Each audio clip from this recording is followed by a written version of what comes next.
Hey, what's going on, guys? It's Jack, back again to bring you the Horrific Vision solo full clear as a healer for Orgrimmar. As we're getting ourselves into the dungeon, I wanted to start breaking down what I've done to be able to full clear the dungeon, full clear the vision, and what are some of the tools that I used at my disposal. So for this run, I had a level 9 cloak, and I also had up to Gift to the Titans, but I did not have the freebie res at my disposal. So for this one, Gift to the Titans is ridiculously powerful if you do end up getting it, but you do not need it in order to complete and do what I'm doing right here, as I'll show you.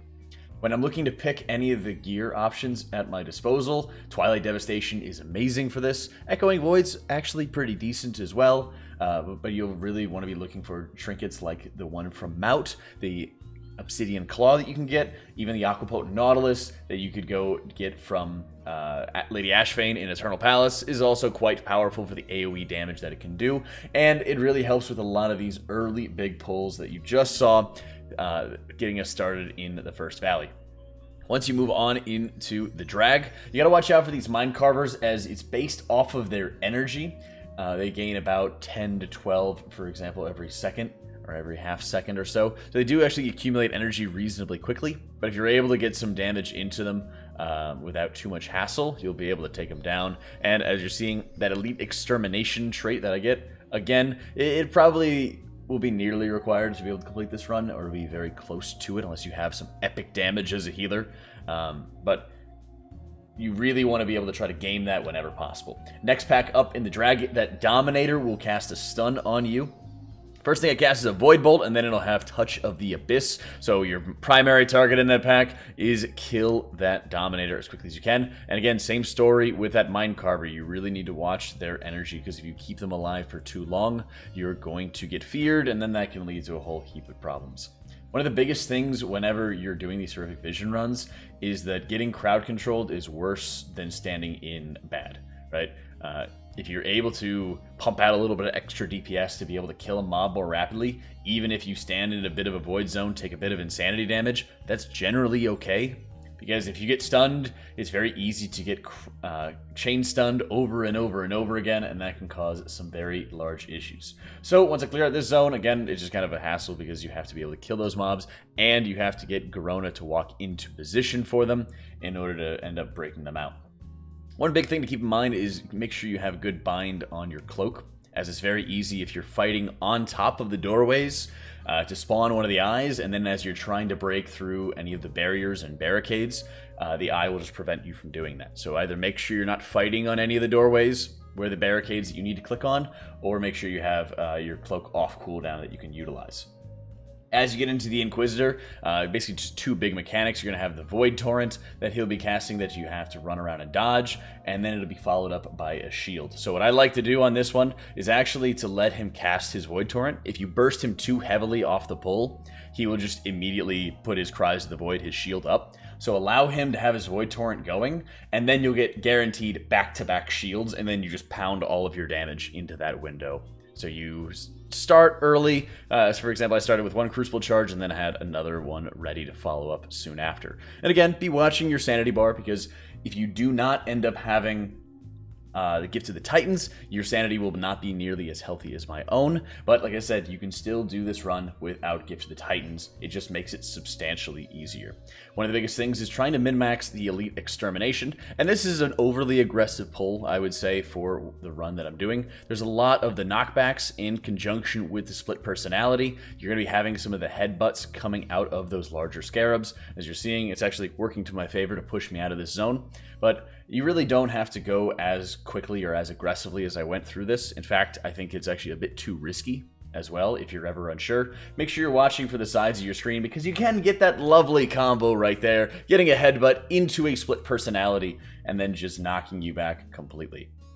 The other thing to watch for is also going to be these poison debuffs as you enter into the valley. On this one, whenever your poison debuff stack to, I believe it's 5 or 6, it will instantly stun you, which isn't too big of a deal for the first pack, as you saw that I encountered. But this next one, when you have to deal with all the swarmers that are all over the place and the Venom Weaver on top of it, it's incredibly difficult for a priest to be able to handle. And this is, of course, where I use Pain Sup, and I basically get back-to-back stunned unless of course, I had, you know, the knockback to keep some of the mobs off me a little bit as I was taking such heavy damage. So, in fact, I'd really recommend trying to take this a little bit slower, especially if you do not have high level of gear, because you won't lose out on that much, especially considering you have a Mind Hunter right there that once you kill him will be giving you a nice chunk of sanity back as well, because, again, the elites and getting the proper elite kills is very, very important.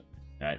Again, split personality eats up a lot of time, and this is kind of to show as an example that even if you're running headfirst into a lot of these things, if you have the damage, having good corruption at your disposal, or having just some decent options will be very good. I had like a 430 piece that I put on because it had Twilight Devastation, and I've been using it to very good effect throughout this run. Now, as you're moving up this hill and moving in towards Rexxar, the big thing with this end boss for the Valley of Honor is you need to have your cooldowns ready at your disposal immediately.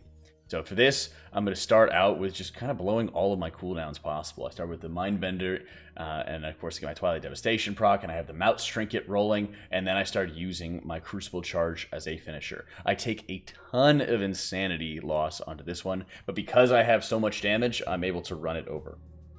If you do not have that damage, what you want to be doing is obviously making sure you save all your cooldowns. You could probably even use your Bloodlust Drums as well, right on Rexxar if you're taking this route, to guarantee that you'll be able to kill him quickly. But once all of his beasts travel or like bum rush you, it's very important to drop a fear, a stun, any sort of group-wide crowd control to be able to get all of those mobs off your back and let them sit in that crowd control. Dealing with all of the Huffers, dealing with all of the pigs and stuff is just going to make your life very difficult, just in and of itself. Those guys are going to cause tons of sanity loss, so unless you can just immediately burn that mob down, you need to make sure that you just... unless you can burn Rexxar down immediately, you need to make sure you crowd control any of the Huffers as best as you can. If you go into the Forge on the left side of the Valley of Strength, it's very important to make sure that going after the Forge Master is going to give you a 10% damage buff. And once again, with a lot of these mobs, a lot of these named NPCs are in particular very difficult and very annoying to deal with. But whenever you're able to get that extra bit of damage buff, it's extremely helpful because you want to be able to, as you go through these runs, kind of force going into any elites. Because the elites give you a very significant time chunk that you're going to be able to take advantage of. So if you have a little bit of extra damage, you're more likely to run ahead, take out a couple elites, and continue to extend the duration of your sanity. Right here, as you can see, I haven't used a single orb and I've already completed 2 zones. And a lot of that has been because I'm able to save a lot of my cooldowns for priority targets, like you saw previously with the Dominators, who were those normal level mobs, but I was also saving them for a lot of the elite mobs in particular. So positioning is going to be very important whenever you have any of those knockbacks, and whenever you enter into the Valley of Spirits or into the Valley of Wisdom. Over into this area, again, you're going to have to deal with some of those Mind Carvers, so you got to watch out for them. You also have to worry about the Dominator cast from the Touch of the Abyss for the stun. And surprisingly enough, the most lethal mobs are actually the smaller mobs. It's really not that big of a deal having some of these larger faceless ones whatsoever. And you go into a lot more problems with those Dominators, especially that double Dominator pack that's down the hill. Ideally, I would have been a little bit closer to those mobs, and then I would have been able to drop a fear onto them. I would have been able to drop a little bit of a fear into them, and that would have shut them down very well so that they wouldn't be able to stun me with a Touch of the Abyss. But, again, I got a little bit lucky with my Twilight Devastation procs, so it was less of an issue for me. And again, when you're watching this, it's so important to watch for the split personalities and to be using any of your defenses very aggressively. One of the things is just using Pain Sup on myself whenever I see there's any sort of issue. And when I talk about pushing to be able to kill any more of those extra elites, that example right there, when I'm taking down the large flesh beast, is probably the perfect one.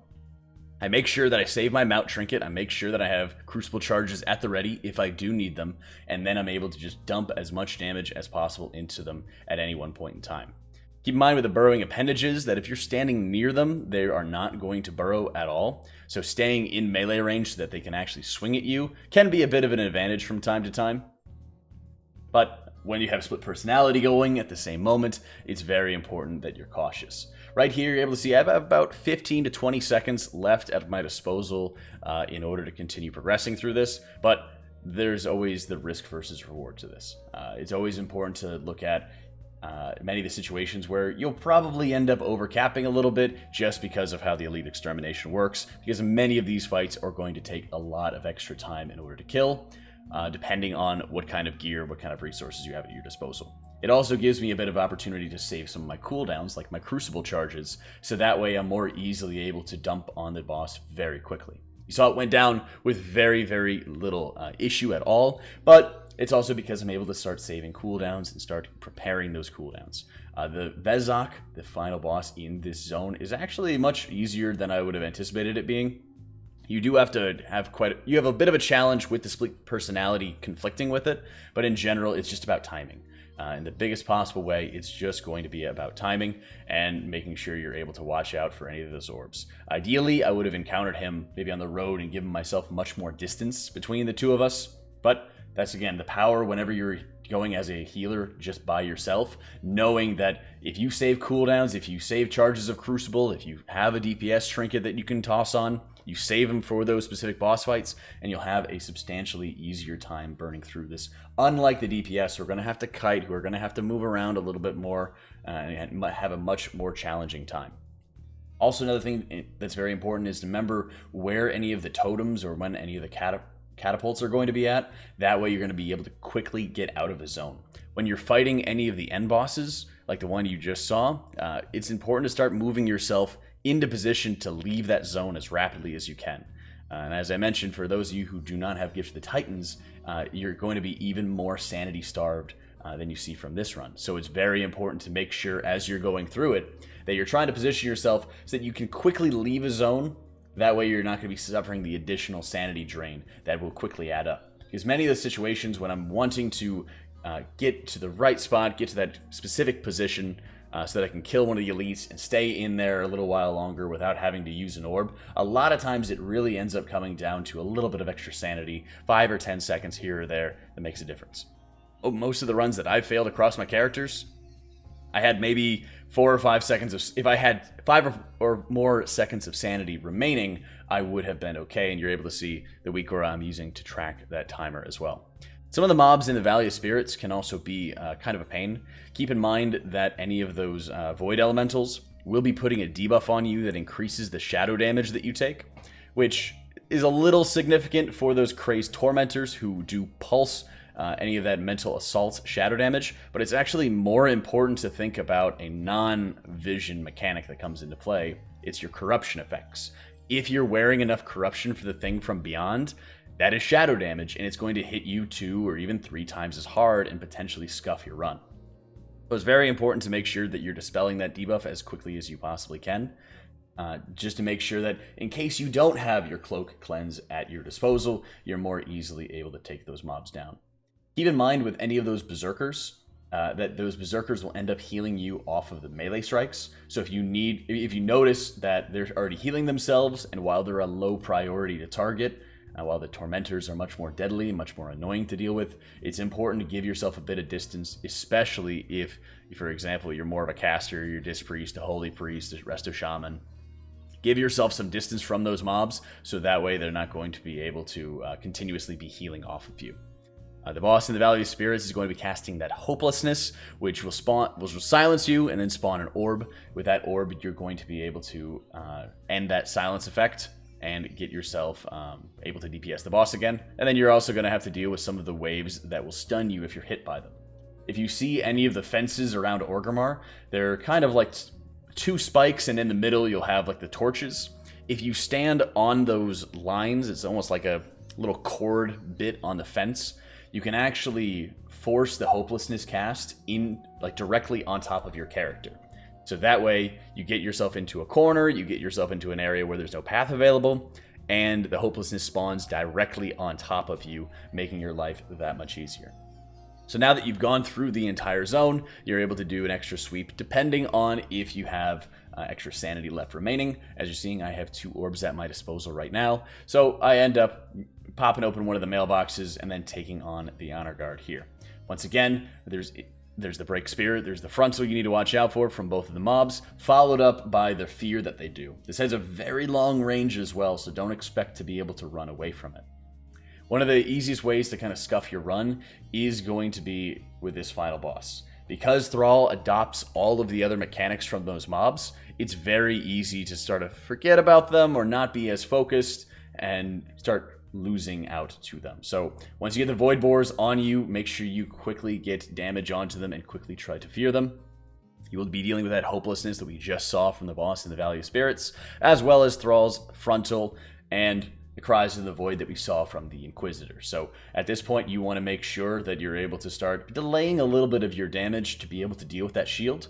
Unlike the Inquisitor, Thrall will only have one shield phase that you need to deal with. So even if you need to budget yourself a little bit of damage or save up your Mount Trinket or save up a Crucible Charge, try to make sure that you do that, as well as having Bloodlust Drums, Pre-Pot, all of the other consumables that will be able to help you. The biggest thing about Horrific Visions isn't necessarily about having amazing mythic level gear to be able to run everything over. It's more so about planning when to do the most damage and knowing which mobs you need to prioritize and burn quickly. As you saw for many of those packs, I dotted up a lot of mobs and ended up leaving them fighting me and just cleaving them down with Holy Nova or my Purge the Wicked dot. A lot of times that's going to be sufficient to deal with the majority of the mobs, but then there's always going to be very specific enemies in any of these Horrific Visions runs that must be burned down immediately, otherwise you could risk a wipe. As you can see here, you'll be able to check out my tree at the very end. I did end up going more for the group-focused route, and I very much regret doing it because I've been loving some of these solo Vision runs. So I did have Gifts of the Titans, and when you can get there, do so as fast as you possibly can. But like I said, I would definitely go for the emergency cranial defibrillation. If you are just starting out on an alt or a new character perhaps, go for that self-res as it's an amazing safety net for you to take advantage of. If you guys have any other questions about the Horrific Visions runs, be sure to let me know, as I'm just getting myself into doing some more of the mask runs, so expect some videos on that in the future as well. Thanks so much for tuning in, guys. I hope you all found this useful. Let me know what you all think, and I'll catch you all next time on the live stream.